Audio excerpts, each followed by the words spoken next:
ఇండియాలో లేకపోవడం వల్ల ఇది మళ్ళీ వందే మాతరం గారు పాడాల్సి వస్తుంది. కానీ చాలా శాశ్వతంగా ఉండిపోయే పాట.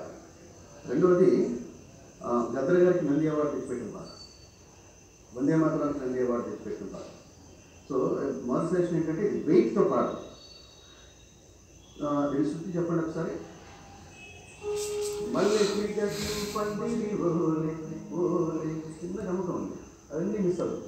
పందిరి ఓలే కాదు, పందిరి ఓలే మళ్ళీ తీగకు పందిరి ఓలే పందిరి ఓలే.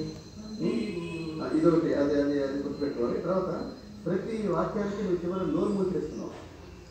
ఆ నోరు మూసేయడం అనేది అలవాటుగా మార్చే తర్వాత పాటలకి, ఇప్పుడు తెలంగాణ బేస్డ్ పాటలకి, జానపద బేస్డ్ పాటలకి అది తీసేస్తే ఓకే.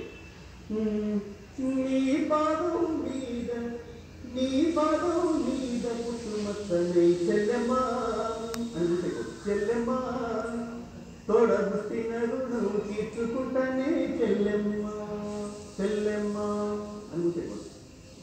తర్వాత ప్రతి వాక్యానికి నోరు మూసేస్తున్నావు. దానివల్ల ఇదంతా ఒకవేళ అలవాటు అయితే అది అది మన ఇప్పుడు కోరస్ పాడుతున్నప్పుడు, మెయిన్ పాడుతున్నప్పుడు కోరస్లో ఎక్కడ తిరుగుతప్పుడు మొత్తం టోటల్ పాటకే ప్రమాదం ఏర్పడే, పాట వినేవాడికి తెలిసే అనుభూతికి ప్రమాదం ఏర్పడే, డిస్టర్బెన్స్ ఏర్పడే ప్రమాదం ఉంది. మీరు ఇంకా ఎక్కువ ప్రాక్టీస్ చేసి ఉండాల్సింది.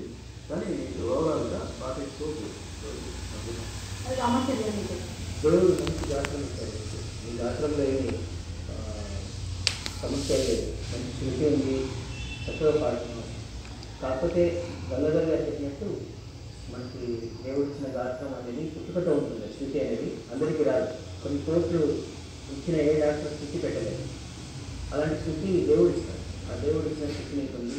సహజంగా సాధన చేస్తే ఆ వాయిస్ ఇందాక ఆయన చెప్పినట్టు గట్టి వాయిస్ వస్తుంది. ఆ గట్టి వాయిస్ అనేది సాధనతో వస్తుంది. దేవుడు నీకు మంచి గొంతు ఇచ్చాడు. God bless you. Thank you sir. Okay, అందరికీ ఆల్ ది బెస్ట్.